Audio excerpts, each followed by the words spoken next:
오늘 본문에 있는 이 말씀을 가지고 너희도 준비하고 있으라, 너희도 준비하고 있으라라는 제목으로 하나님의 말씀을 증거하도록 하겠습니다. 우리가 어제 그 토요일 새벽 기도 때 제가 누가복음 11장에 있는 말씀을 가지고 우리가 설교를 했습니다.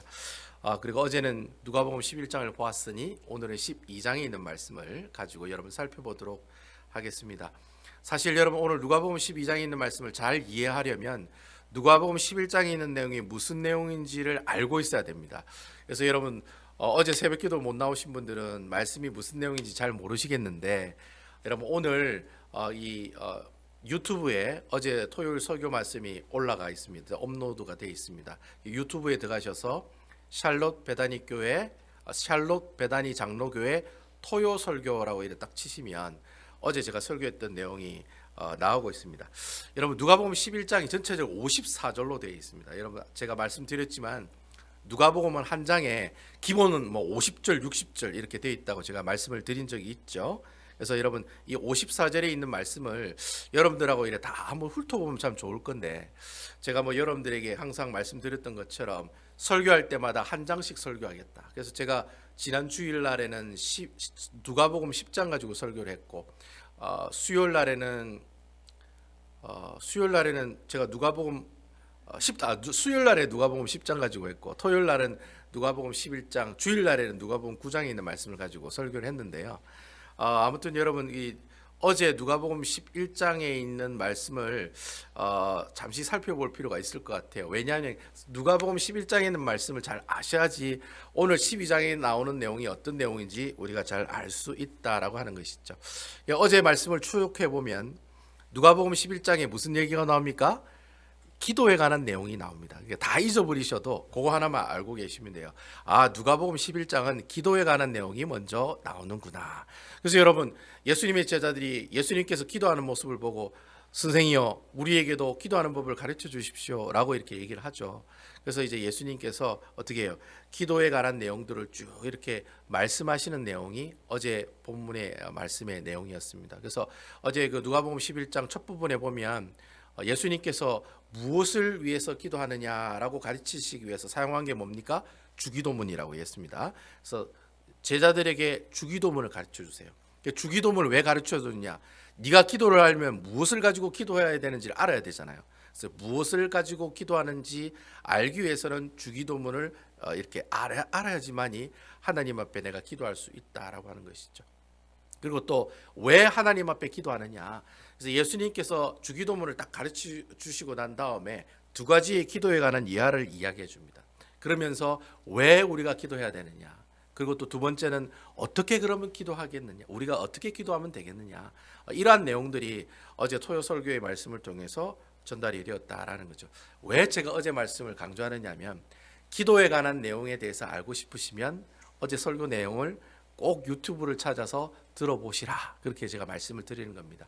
우리가 왜 기도해야 되고 어떻게 기도해야 되고 무엇을 기도해야 되느냐, 그 내용이 어제 누가복음 11장 첫 부분에 보면 그런 내용의 말씀들이 나오고 있다라고 하는 것입니다. 그래서 아무쪼록 여러분 제가 설교를 할 때 여러분도 알다시피 강의 설교를 하고 있기 때문에 이렇게 서로 연결해서 이렇게 말씀이 계속 진행되고 있으니까 여러분 한 번이라도 설교를 듣지 못하면 앞에 무슨 내용이 있는지를 잘 알지 못하니까 꼭 어제 말씀 꼭 집에 가셔서 유튜브로 보시라. 그렇게 제가 여러분들께 말씀을 드리고 싶습니다. 자, 제가 오늘 여러분들에게 제가 이 본격적으로 12장의 말씀을 설교하기 전에 제가 여러분들에게 한 가지 도전을 좀 드리고 싶은 말씀을 전달하고 싶어요. 저희 샬롯 베다니 교회는 공적인 예배가 몇 번 있습니까? 3번이 있습니다. 원래 앞에 전임 목사님 계셨을 때는 이제 새벽기도가 있었기 때문에 매일 이제 새벽기도를 드렸는데 제가 오고부터는 새벽기도는 드리고 있지는 않지요. 근데 새벽 예배는 딱 한 번 새벽 예배를 드리고 있습니다. 그래서 저희 그 샬롯 베다니 교회 공적 예배는 수요일 예배, 토요 새벽기도, 그리고 주일 예배 이렇게 3번을 우리가 하나님 앞에 공적인 예배로 예배를 드리고 있습니다. 저는 여러분들이 여기 계시는 분들은 다 이제 직분을 가지고 계시고 저희 샬롯 베다니 교회 초창기 멤버들이시고 10년, 20년 신앙생활 하신 분이기 때문에 제가 말씀을 드리는 겁니다. 제가 여기 계시는 여러분들에게 이 우리 교회가 세 번의 공적인 예배가 있는데 가급적이면 이 모든 예배를 빠짐없이 나오는 모습이 있어야 함을 여러분들께 강조하고 싶습니다. 저는 여러분들이 왜 공적인 예배를 못 나오시는지 잘 압니다. 내가 세탁소 하고 있는데 어떻게 나와요? 못 나오죠. 저도 여러분 그 담임 목사 되기 전에 저도 일을 했기 때문에 일하시는 분들이 수요 예배 나오고 새벽기도 나오기가 정말 힘들거든요. 저도 잘 알아요. 저도 잘 알고 있지만은 그럼에도 불구하고 여기 계시는 분들은 제가 뭐 여기 오늘 처음 오신 새신자들한테 뭐 강조를 하지는 못하겠지만 오늘 앉아 계시는 여러분들은 어떻게 해요? 적어도 10년 이상 예수를 믿고 여기 앉아 계시는 분, 그리고 적어도 교회 직분을 받으셔서 직분자로 살아 계시는 분이시라면 여러분들 교회에서 시행되는 모든 공적인 예배는 절대로 소홀해서는 안 된다라는 말씀을 여러분들에게 드리고 싶습니다. 제가 아마 그 공적인 예배에 빠지지 마시고 예배에 빠지지 말라는 얘기는 제가 설교를 하면서 가끔씩 한 번씩 여러분들에게 드렸던 것 같아요. 근데 제가 이렇게 공식적으로 말씀드리는 건 처음인 것 같아요. 제가 이 교회에 오고 난 다음에 절대 공적인 예배를 빠지지 마십시오라고 권면하는 얘기는 오늘 제가 여러분들에게 처음 여러분들에게 말씀드리는 것 같습니다. 제가 지금 하고 있는 설교는 다른 목사님들이 설교하는 내용하고 좀 틀립니다. 그렇죠? 여러분들이 아마 주위에 있는 목사님 설교를 들어보시면 문 목사가 설교하는 스타일이 좀 틀리다는 걸 알 수 있을 거예요. 솔직히 저는 강해 설교를 지금 하고 있습니다. 근데 강해 설교가 여러분들에게 어렵게 들릴 수도 있어요. 그래서 어렵다고 하시는 분들도 계시고 그렇게 설교를 안 했으면 좋겠다라고 얘기하시는 분도 계셨어요. 뭐 어쨌든 anyway 어쨌든 간에 저희가 앞으로 이 교회에서 계속 설교를 하는데 그 설교의 방식은 강해 설교의 포커스를 떠나지 않을 거라는 거 여러분께 말씀을 드리고 싶고요. 저는 제 설교의 예화보다는 하나님의 말씀을 해석하는 데 포커스를 맞추고 있어요. 그리고 하나님의 말씀이 도대체 이 말씀이 무슨 내용인지, 오늘 누가복음 11장에 나오면 이 11장 말씀이 무슨 말씀인지, 12장 말씀이 무슨 말씀인지 알아야 되잖아요. 그것을 여러분들에게 설명해주고 마지막에는 항상 영적인 교훈들을 가지고 여러분들에게 도전을 주는 그런 형식으로 계속해서 설교를 해 나가고 있다라고 하는 것이죠. 그래서 제가 수요일 날에는 누가복음 10장을 설교를 했고, 토요일 날에는 누가복음 11장을 설교를 했고, 그리고 오늘은 누가복음 12장에 있는 말씀을 제가 여러분들하고 같이 나누려고 준비를 했습니다. 저희 교회는 큐티를 강조하는 교회죠. 매일매일 누가복음에 있는 말씀을 가지고 묵상하는 훈련을 여러분들과 함께 하고 있습니다. 저희 모든 설교의 패턴은 뼈대는 이 생명의 삶, 이 말씀 생명의 말씀사에 나오는 이 생명의 삶, 이 생명의 삶이 어떻게 두란노에서 나오는 이 생명의 삶에 나오는 본문을 토대로 해서 하나님의 말씀을 여러분들에게 계속해서 증거하고 있습니다.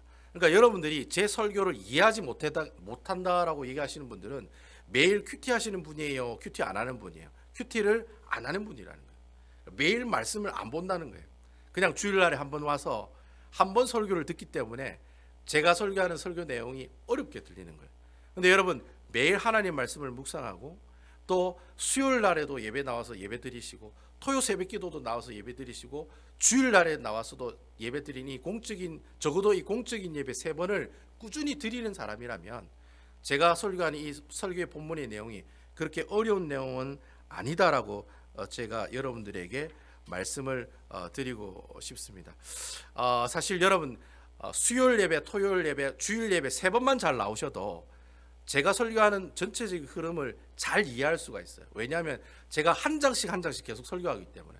제가 다음 주 수요일 날에는 누가복음 13장을 가지고 설교할 거고, 토요일 날에는 14장, 그리고 그 다음 주일 날에는 15장, 이렇게 한 장씩 좀 중요하다 싶으면은 한 장에 2번 정도 이렇게 설교를 하면서 여러분들하고 하나님의 말씀의 은혜를 나누려고 하는 거거든요. 그렇기 때문에 만약에 여러분들이 누가복음의 말씀을 매일 큐티를 하지 않으면 여러분이 공적 예배에 나오셔서도 하나님의 말씀의 은혜를 받기가 힘들다는 거예요. 그러니까 여러분들이 설교 말씀의 은혜를 받으려면 어떻게 하셔야 되느냐? 매일 누가복음의 말씀을 읽고 묵상하는 훈련을 하셔야 된다는 거예요. 매일 성경을 안 보면 목사님이 무슨 설교를 하는지 알 수가 없도록 하는 것이 바로 우리 샬롯 베다니 교회 전체적인 신앙 교육의 뼈대요 체계다라고 여러분들에게 말씀드릴 수 있다라고 하는 것이죠. 그래서 저는 여러분들이 공적 예배에 못 나오시는 분도 있어요. 목사님, 저는 진짜 못 나와요. 그런 분들 계세요. 그럼 그런 분들은 뭘 하라고 하는 겁니까? 큐티를 꼭 하라는 거예요. 저는 여러분 그 이전에 한국에 있을 때도 아이들에게 가르칠 때 새벽기도 나오라고 가르치지 않았어요. 새벽기도 나오면 최고로 좋지만 새벽기도를 못 나오면은 뭐라도 하라? 큐티 본문 말씀 가지고 큐티 묵상을 하라고 제가 항상 그렇게 교육을 했고 가르쳤거든요. 그래서 여기 계시는 분들도 마찬가지예요. 우리 이민교회에 계시는 분들 새벽기도 잘 나올 수 있어요, 없어요? 잘 못 나와요. 거리도 멀고 아직까지도 70이 넘으셔도 일하시는 분들이 많으시잖아요. 여기 계시는 분들 중에 70이 넘으셔도 계속 일을 하시잖아요. 60이 넘으면 뭐 아직도 청춘이기 때문에 아직도 어떻게 해요? 가게를 운영하시는 분들이 많으시잖아요.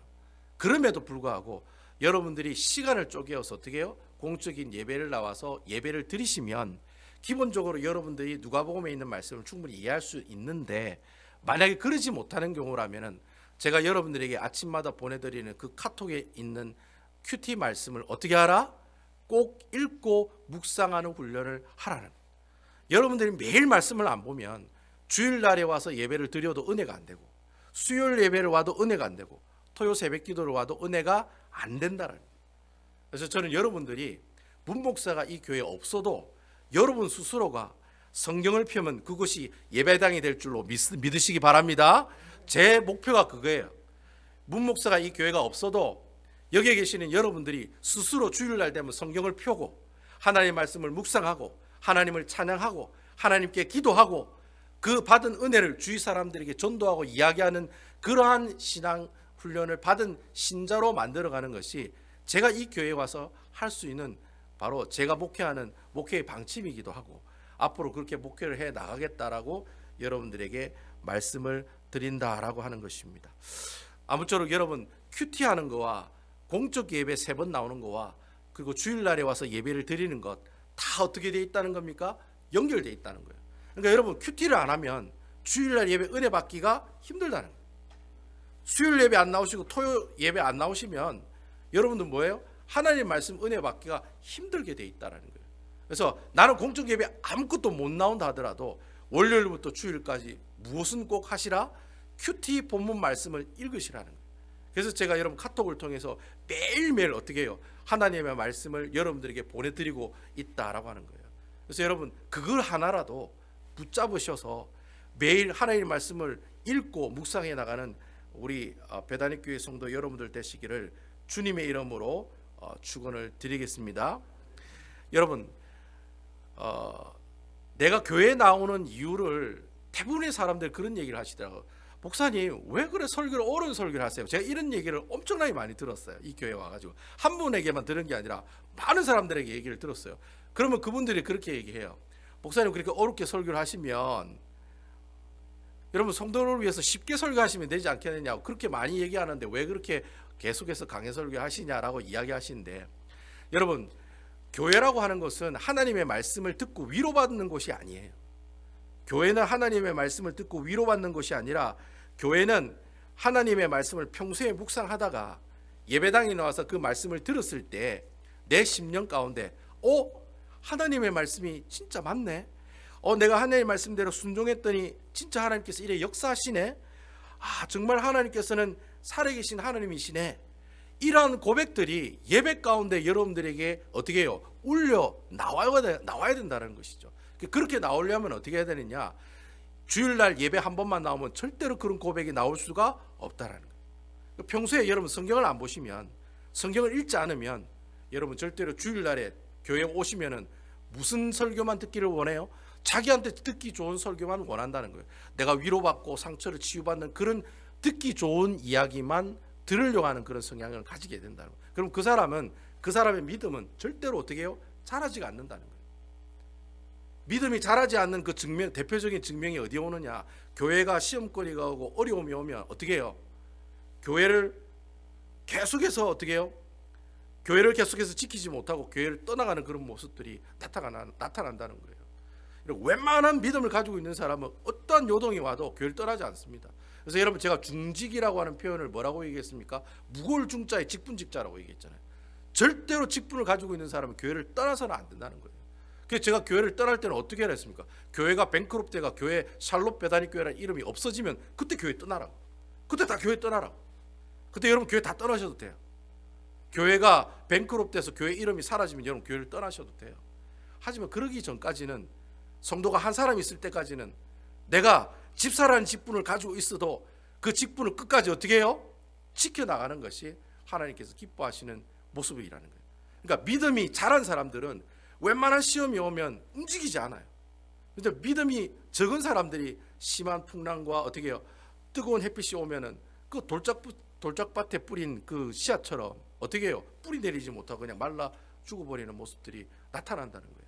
그러니까 여러분, 한번 교회를 정하면 죽을 때까지 그 교회에 항상 뿌리를 들고 살아가시는 여러분 되시기를 주님의 이름으로 축원을 드리겠습니다. 그 사람이 하나님께서 기뻐하시는 사람이요, 그 사람을 두고 하나님께서 어떻게 하신다? 사용하시고 쓰임받게 하신다는 거예요. 이 말씀을 여러분들에게 오늘 꼭 드리고 싶었어요. 그래서 여러분들에게, 우리 지금 여기 계시는 분들은 앞으로 절대로 공적 예배는 빠지지 마시라.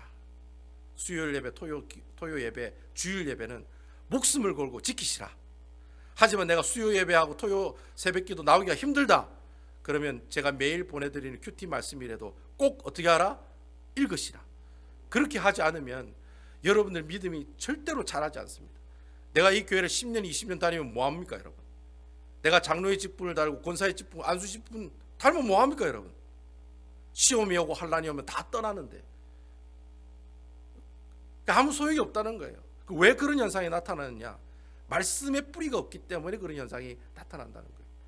제가 이 교회를 담임하는 그 순간까지는 여러분들이 정말 말씀의 뿌리가 자라서 열매 맺는 아름다운 주의 귀한 백성들 되시기를 주님의 이름으로 축원을 드리겠습니다.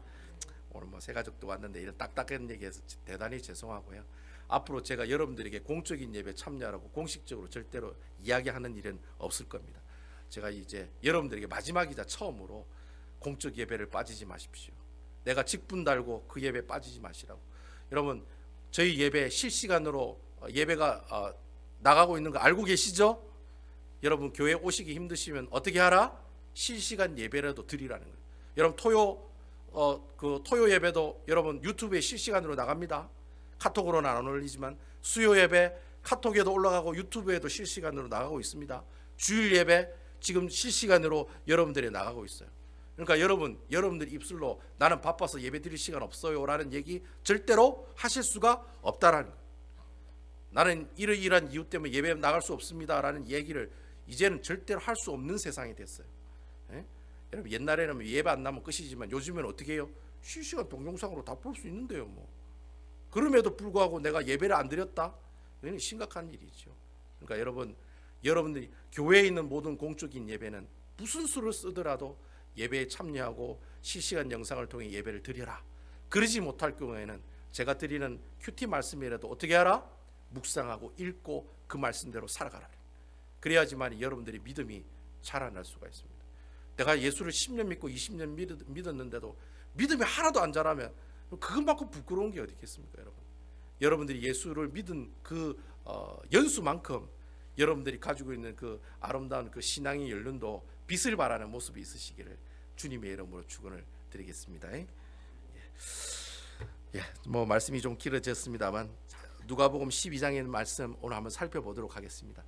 누가복음 12장을 알려면 11장에 있는 말씀을 좀 알아야 된다고 얘기했죠. 제가 11장에 있는 말씀을 대체적으로 개괄적으로 여러분들에게 지금 말씀을 드리겠습니다. 여러분, 누가복음 11장에 무슨 내용이 나오냐면 예수님께서 기도하는 내용들을 제자들에게 가르쳐 주셨습니다.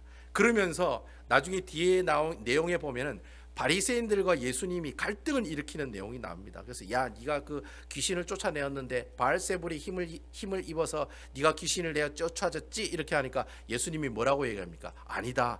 하나님의 선한 손이 그 귀신을 쫓아냈다.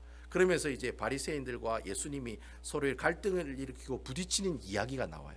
그렇게 갈등을 일으켰을 때 예수님이 그 제자들에게 그 바리새인들의 그 나쁜 그 신앙의 습관들을 따라가지 말라라고 한 4가지의 내용을 가지고 쭉 설명하는 내용이 나옵니다. 그래서 표적을 구하는 바리새인들처럼 살아가지 말아라. 이런 표적을 구한다는 말이 무슨 말이에요? 자기 눈앞에 보이는 예수님을 안 믿는단 말이에요. 예수님을 안 믿고 표적을 보여주세요. 그러면 내가 당신을 믿을게요. 그렇게 얘기를 하는 거예요. 그러니까 바리새인들처럼 표적을 구하는 사람이 되지 말고 누구를 봐라? 나를 봐라는 거예요. 그리고 두 번째는 제자들에게 뭐라고 가르치시느냐면 하나님의 말씀을 듣고 지키는 사람들이 되어라. 하나님의 말씀을 귀를 기울이는 사람들이 되어라. 그러니까 바리새인들처럼 저렇게 외식하며 안 살려면 어떻게 해야 된다는 거예요? 하나님의 말씀을 지키고 하나님의 말씀을 본받는 데 애를 쓰는 그런 사람들이 되라고 하나님께서 말씀하고 있다는 거예요. 그리고 세 번째는 등불과도 같은 너희 영적인 눈들을 가지고 무엇을 바라보라? 하나님의 말씀을 바라보라는 거예요. 육체의 눈을 가지고 하나님 말씀을 바라보지 말고 영적인 눈을 가지고 하나님의 말씀을 바라보라는 거예요. 그래야지만이 너희가 어떻게 해요? 바리새인들과 같은 신앙생활을 하면서 살아가지 않는다. 그렇게 이야기를 하는 거예요. 그러면서 이제 11장의 마지막에 보면은 무슨 내용이 나오느냐면은 예수님께서 바리새인들이 그렇게 살면은 나중에는 어떻게 하신다? 화가 이 말이라. 그 화 있을진저라는 말을 6번이나 사용을 해요. 바리새인들이 그렇게 계속해서 외식적인 삶을 살아가고 하나님의 말씀을 지킨다고 하면서 윤리적으로 도덕적으로 자기 마음대로 살아가는 그런 모습들을 보이면 결국에는 하나님께서 이 바리새인들을 어떻게 하겠다? 심판할 거다 라고 하고 마치는 내용이 11장 마지막에 있는 내용이라는 거예요. 자, 그럼 여러분 11장 마지막에 있는 내용에 하나님의 심판에 관한 이야기가 나왔으니까 12장에 있는 내용은 자연스럽게 연결되면서 무슨 내용이 나올까요? 하나님의 심판에 관한 이야기가 나오겠죠. 그러니까 여러분 누가복음 11장과 누가복음 12장에 있는 내용은 이렇게 서로 연결이 돼요. 하나님의 심판에 관한 이야기로 연결이 되고 있다라는 거예요. 그래서 여러분 누가복음 12장의 주제가 뭐냐면은 너희가 앞으로 다가올 심판을 뭐하라? 준비하라. 그러니까 누가복음 12장의 전체 나오는 내용이 그거예요. 네가 종말의 때 하나님의 심판의 때 네가 예수님의 제자로서 무엇을 준비해야 되느냐, 그거에 관한 내용이 누가복음 12장의 내용에 하나하나 우리에게 이야기하고 있다라고 하는 거예요. 그러면서 누가복음 12장에 보면은 누가복음 12장 1절부터 12절까지 보면은 네가 예수님의 제자로서 종말의 때 무엇을 가지고 살아가라고 얘기합니까? 절대로 예수님을 부인하는 삶을 살아가지 말아라. 예수님을 끝까지 어떻게 해라? 인정하며 살아가는 사람들이 되라. 그 얘기가 누가복음 12장 1절부터 12절까지 이야기하는 거예요. 네가 만약에 종말의 때 하나님의 심판을 준비하는 사람이라면 처음에 뭘 준비하라? 예수님을 항상 인정하는 사람이 되라는 거예요. 내가 어려움이 와도 어떻게 해요? 예수님을 인정. 내가 참 슬픈 일이 와도 예수님을 인정. 내가 참 고통스러운 암덩어리가 내 몸에 와도 하나님 예수님을 어떻게 해요? 인정. 어떠한 상황이 와도 내가 예수님을 하나님의 아들로 인정하며 그분을 어떻게 해요? 하나하나 믿어나가는 모습들이 내가 종말의 때 예수 믿는 사람으로서 첫 번째 가져야 될 자격 조건이다. 그런 식으로 얘기를 하고 있다는 거예요. 그리고 이제 두 번째 누가복음 12장 13절부터 21절까지는 무슨 얘기가 나오느냐면 종말의 때를 준비하고 하나님의 심판을 피하기 위해서 준비하는 예수 믿는 사람들은 어떠한 삶을 살아가야 되느냐? 양심을 어떻게 해요? 탐심을 물리치고 재물에 집착하지 말아야 된다라고 이야기하고 있어요. 그러니까 네가 종말을 준비하는 예수님의 제자라면 물질의 욕심은 버리라는. 그리고 어떻게 해요? 재물을 가지려고 집착하는 삶을 살아가지 말아라는. 그게 바로 종말을 준비하는 예수 믿는 사람들의 두 번째 삶의 모습들이라는 거예요. 세 번째 삶의 모습은 12장 24절부터 34절까지 나와요. 그리고 12장 24절부터 34절까지 무슨 내용이 나오느냐 하면 네가 종말의 때 우리가 무엇을 입을까 무엇을 먹을까 아무것도 염려하지 말아라는 거예요. 까마귀를 생각해봐라. 백합화를 생각해봐라. 들에 있는 풀을 생각해봐라. 야, 그게 가만히 있어도 어떻게 해요? 다 자라잖아요. 까마귀가 다 살아가잖아요. 백합화가 그 아름다운 꽃을 피우잖아요. 다 네가 아무것도 안 하고 가만히 있어도 누가 키우는 거예요? 내가 다 키우고 내가 다 기르기 때문에 너도 마찬가지로 종말의 때 예수 믿는 사람이라면 네가 지금 무엇을 먹어야 되고 무엇을 입어야 될까 이것 가지고 고민하지 말아라. 그리고 너희는 먼저 그의 나라와 그의 의를 어떻게 하라? 구하라. 그게 바로 종말의 때를 맞이하는 예수 믿는 사람의 세 번째 삶의 자세다. 그 얘기가 12장 말씀을 쭉쭉 이렇게 얘기하고 있는 거예요. 그러면서 오늘 본문의 말씀이 이제 나오기 시작하는 거예요. 오늘 우리가 읽은 35절부터 40절에 있는 말씀은 앞에 있는 세 가지 내용, 내가 종말의 때 예수님을 인정하는 삶을 살아가고 탐심을 버리고 재물에 집착하는 사람이 되지 말고, 세 번째는 뭐예요? 네가 무엇을 먹을까 무엇을 입을까 염려하지 말고 오직 먼저 그의 나라와 그의 의를 구하는 사람이 되어라. 이 세 가지의 삶을 살아가는 이 삶의 모습들을 이제 마지막으로 결론 짓는 이야기가 오늘 우리가 읽은 누가복음 12장 바로 35절에서 40절에 나오는 말씀이라는 거예요. 그러니까 앞에 세 가지의 삶이 이래 살아야 되는데, 그럼 결론이 뭐냐? 결론은 바로 이렇게 살아야 돼. 그런 내용이 바로 오늘 우리 본문의 내용에 나오는 말씀이다라고 하는 겁니다. 그래서 여러분, 우리 다 같이 35절 36절에 있는 말씀 한번 읽어보도록 하겠습니다. 과연 종말의 때에 예수님의 제자들은 어떻게 살아야 되느냐, 지금 뭐라고 결론 짓고 있느냐, 그 결론의 내용을 한번 다 같이 읽어보도록 하겠습니다. 35절과 36절에 있는 말씀입니다. 우리 그 화면이 준비가 됐는지 모르겠네요. 우리 프레젠테이션 보이시면 같이 보고, 아니면 여러분 성경에 있는 말씀을 보고 같이 한번 읽어보도록 하겠습니다. 누가복음 12장 35절에서 36절에 있는 말씀입니다. 허리에 띠를 띠고 등불을 켜고 서 있으라. 36절, 너희는 마치 그 주인이 혼인집에 돌아와 문을 두드리면 곧 열어주려고 기다리는 사람과 같이 되라. 여러분, 오늘 이 성경에 보면 허리에 띠를 띠고라는 표현이 있어요. 여러분, 허리에 띠를 띠고, 이 표현 구약 성경 출애굽기 보면은 나오는 표현이거든요. 어디에 나오는 말씀일까요? 예? 예, 6월? 야, 6월절. 역시 우리 병고사님이 계시니까 와, 퀄리티가 막 올라가는 것 같아요. 예, 맞습니다. 구약 성경 출애굽기에 보면은 6월절 날에 6월절 날 출애굽기 12장 10절에 11절에 보면 그런 말씀이 있어요. 너희가 허리에 띠를 띠고 신발을 신고 지팡이를 쥐고 음식을 어떻게 먹어라? 급히 먹어라. 그런 표현의 내용이 나올 때 허리에 띠를 띠고라는 그런 얘기가 나오고 있어요. 그래서 여러분, 결국에 허리에 띠를 띠란 말은 뭐 하라는 말입니까? 준비하라는 겁니다. 요 시카노 땡 이거 일본 말씀은 안 되는데, 하나 둘 셋 하면서 준비 땅 하면서 나가잖아요. 그것처럼 허리에 띠를 띄었다는 말은 내가 어디에 뭔가 일을 하기 위해서 딱 이제 준비를 하고 있다라는 그런 뜻을 이야기하고 있다라는 것이죠. 결국 여러분, 허리에 띠를 띠라는 말은 앞으로 하나님의 심판이 있고 하나님의 종말을 기다리는 예수 믿는 사람들에게는 항상 그 종말을 뭐 하는 사람이 되어야 된다? 준비하고 있는 사람들이 되어야 된다라는 거예요. 그러니까 여러분, 예수쟁이들, 예수 믿는 사람들은 항상 뭐 할 준비를 해야 되는 거예요? 이 세상을 떠나고 주님 만날 준비를 하셔야 된다는 거예요. 여러분, 아멘이시죠? 그러니까 여러분, 가지고 있는 재산들 다 막 손에 움켜쥐지 마시고 다 사랑하는 사람들을 위해서 쓰거나 아니면 다 불쌍한 사람들한테 도와주세요. 여러분, 가지고 있지 말고 그거 어떻게 해요? 다 내려놓고 가시라고요. 우리가 하늘나라에 갈 준비를 하려면 어떻게 해요?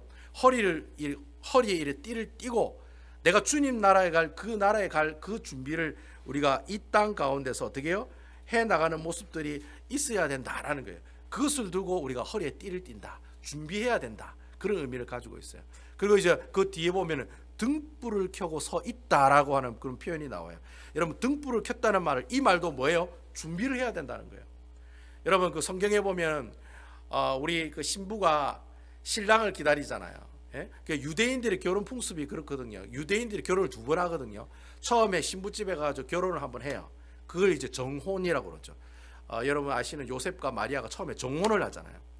그리고 정혼을 하고 신랑이 다시 신랑집으로 가요. 그러면 신랑집에 가면 신랑이 뭐 하느냐 하면 열심히 1년 동안 돈을 벌어가지고 뭘 지어야 돼요? 집을 지어야 돼요. 그럼 집을 지으면은 이제 그 아버지가 그 집 다 지은 것을 보고 아들한테 이제 얘기하는 거예요. 야, 이제 신부 데리고 와도 되겠다. 그러면 여러분, 그 신랑이 그때서야 신부를 데리러 다시 신부 집으로 가는 거예요.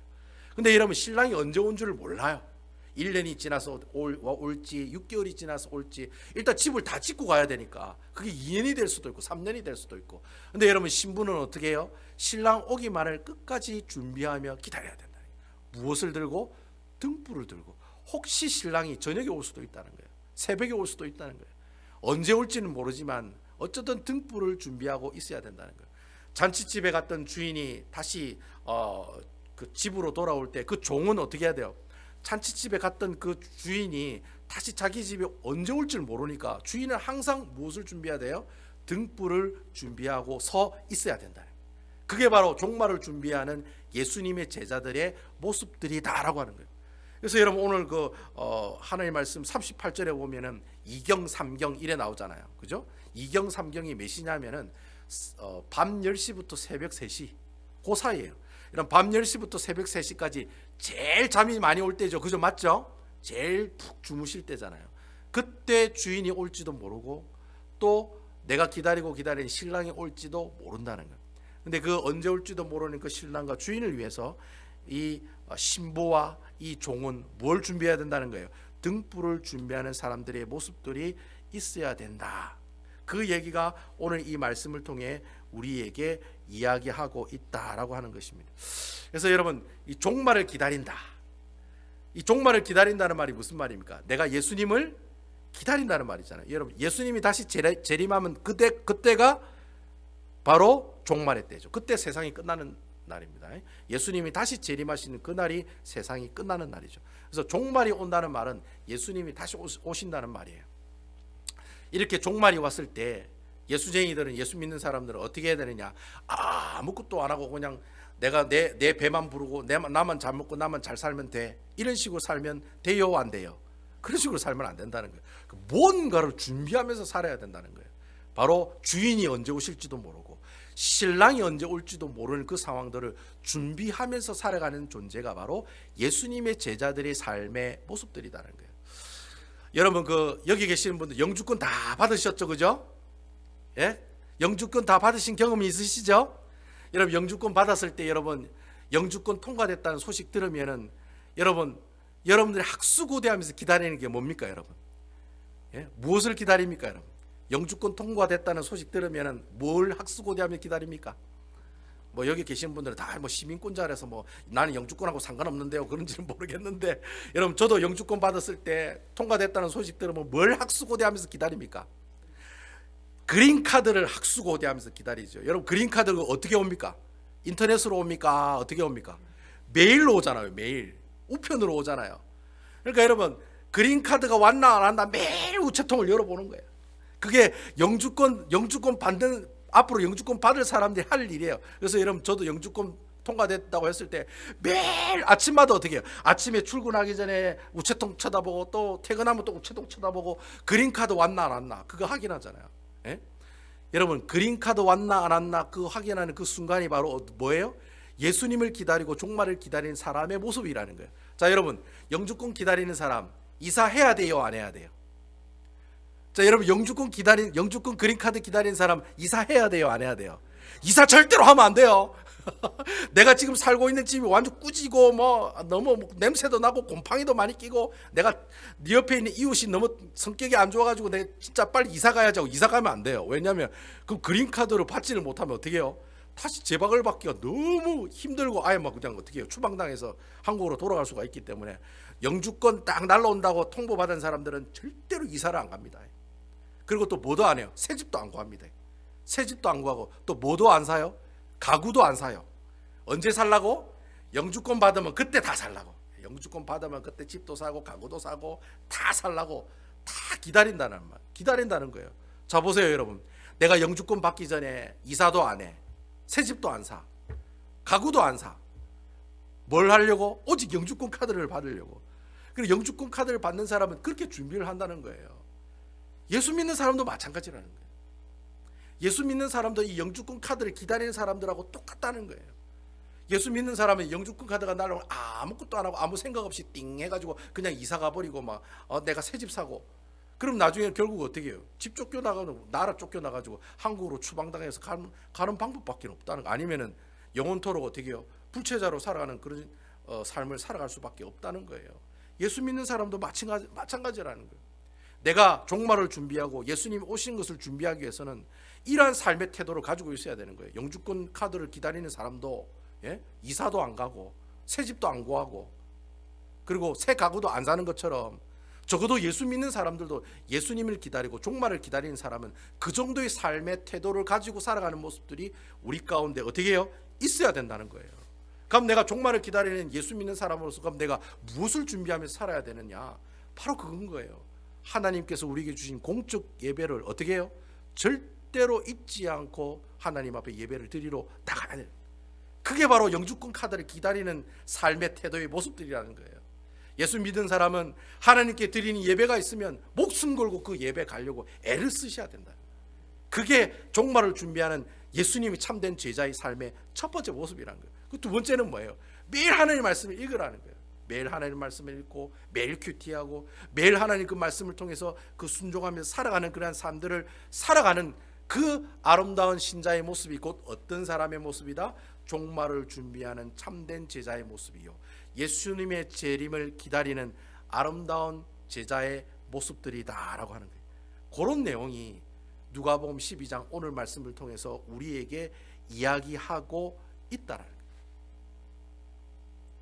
어떤 분이 그런 얘기를 하세요. 목사님, 저는 주일날에 꼭 장사를 해야 됩니다. 어쩔 수 없습니다. 목사님, 저는 너무 바빠가지고 큐티할 시간이 없습니다. 저도 여러분 하루에 저도 주일날에 일을 했었거든요. 7일 동안 10시간씩 일할 때 3년 동안 그렇게 일을 했는데, 제가 거짓말 안 하고 목사인데 진짜 성경 읽을 시간이 없대요. 제가 그 여러분 심정을 충분히 이해합니다. 이민 생활하면서 성경 일독하기가 정말 힘들더라고요. 제가 직접 경험해 봤잖아요. 목사인데도 불구하고 하루에 10시간씩 7일 동안 일하니까 성경 읽을 시간이 없는 거예요. 진짜.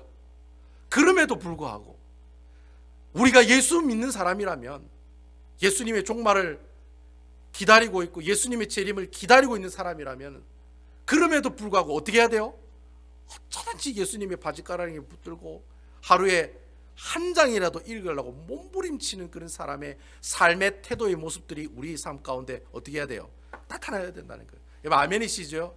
그 사람이 하나님께서 기뻐하시는 사람이에요. 나는 시간이 널널해가지고 성경 읽을 시간이 많아요. 그래서 저는 올해 10독했어요. 이런 사람도 하나님 기뻐하시지만은, 하루에 10시간씩 7일 동안 일하면서 진짜 집에 별 보고 출근해가 별 보고 들어와가지고 성경 좀 본다고 앞에 서는 그 사람 하나님께서 기뻐하신다. 그 사람 하나님께서 기뻐하신다. 근데 그게 힘들어요. 그렇지만 힘들어도 그러한 삶을 살아가려고 몸부림치는 그 사람이 어떤 사람이에요? 등불을 들고 신랑을 기다리는 사람. 등불을 들고 우리 주인이, 잔치집 같은 우리 주인이 언제 돌아오실지 모르기 때문에 기다리고 있는 그 사람의 삶의 모습들이다라고 하는 거예요. 변명이 없어요. 목사님, 저는 7일 동안 10시간씩 일해가 성경 읽을 시간이 없었습니다. 이해해 주셔야 됩니다. 근데 예수님 앞에서는 그런 말이 통하지 않아요. 예수님 앞에서는 그런 말이 통하지 않아요. 여러분, 신랑 대신 신랑을 기다리는 여러분 그 처자들 중에 기름이 있어서 신랑을 맞이하는 그런 신부도 있었지만, 기름이 없어가지고 신랑을 맞이 못하는 그런 신부도 있었잖아요. 그 신부가 무슨 얘기를 하겠어요? 어제까지는 다 준비했는데 오늘은 못했습니다. 그런 변명이 통해요, 안 통해요? 안 통하는 거예요. 신랑이 오면 끝이에요. 신랑이 오면 땡이에요. 신랑이 오시면, 예수님께서 이 땅에 오시면 끝이에요. 이 세상의 모든 것은 다 끝이에요. 그 예수님이 오기 전에 우리의 삶의 태도의 모습들이 바뀌어야 될까요? 안 바뀌어야 될까요? 바뀌어야 돼요. 제가 힘듭니다. 너무 고통스럽습니다. 하지만 주님, 제가 한 장이라도 하나님한테 헌신하겠습니다. 그렇게 눈물 흘리면서 성경 보는 그 사람을 하나님께서는 어떻게 하세요? 그 사람을 하나님께서 기뻐하시고 그 사람을 하나님께서 쓰시는 거예요. 아멘이시지요? 그러니까 여러분, 변명해서는 안 돼요. 여러분, 이민 오신 분들이 변명하시면 안 돼요. 저는 이것 때문에 이렇게 성경을 못 봐요. 이렇게 해서 제가 이 직분을 감당하지 못해요. 제가 이것 때문에 이렇게 하지 못해요. 그런 변명은 여러분, 예수님 앞에서는 절대 안 통한다는 거예요. 그럼에도 불구하고 어떻게 해요? 등불을 들고 준비해야 되는 거예요. 피곤해도, 막 쓰러질 것, 죽을 것만 같아도 등불을 들고 신랑 대신 그 예수님을 기다려야 되는 거예요. 언제 돌아올지 모르는 그 주인을 목숨 걸고 기다려야 된다. 그게 바로 우리 예수 믿는 사람들의 삶의 태도요, 신앙생활의 자세라는 거예요. 그래서 여러분 40절에 보니까 예수님이 그렇게 얘기하시잖아요. 40절 말씀 보세요. 그러므로 너희도 준비하고 있으라. 생각하지 않은 때 인자가 오리라 하시니라. 여러분, 신랑 되신 예수님이 이 땅에 언제 오실지 아무도 몰라요. 아무도 몰라요. 며느리도 모르고 시아버지도 모르고 시어머니도 모르고 아무도 몰라요. 그러기에 우리가 그분이 당장 지금 오실 수 있다는 생각을 가지고 우리의 마음과 우리의 생각과 우리의 행동들이 어떻게 해요? 변화되는 모습들이 있어야 된다는 거예요. 내가 예수를 믿다가 포기할 것이 있으면 포기해야 되는 거예요. 내가 예수를 믿다가 내려놓을 것이 있으면 내려놔야 돼요. 아유 목사님 주일날 이거 거시기 하면 아이고 지금 한 달에 한 4,000불 깨지는데 포기하셔야 돼요.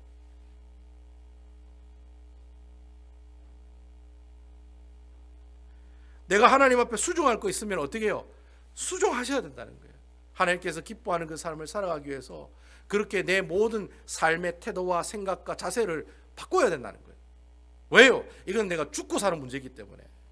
이건 여러분들이 천국 가고 지옥 가고 문제가 아니에요. 천국 가고 천국 간 곳에서 좀 더 좋은 곳으로 가는 그런 문제가 아니에요. 이거는 죽느냐 사느냐의 문제라는 거예요. 죽느냐 사느냐의 문제를 가지고 여러분들이 포기할 거 포기하지 못하고 내려놓을 거 내려놓지 못하고 바꿔야 될 거 바꾸지 못하면은 그 사람이 어떤 사람하고 똑같은 사람이에요. 바리새인들과 똑같은 사람들이다라는 거예요. 저는 여러분들이 온전히 하나님 앞에 예배드리는 그 공적인 예배의 모습들이 회복되는 모습들이 있으시기를 주님의 이름으로 축원을 드리겠습니다. 내가 예배를 드리는 것, 내가 영상을 통해 예배를 드리는 것, 매일매일 큐티 말씀을 보는 것, 그게 뭐 하는 거예요? 등불을 준비하는 거예요.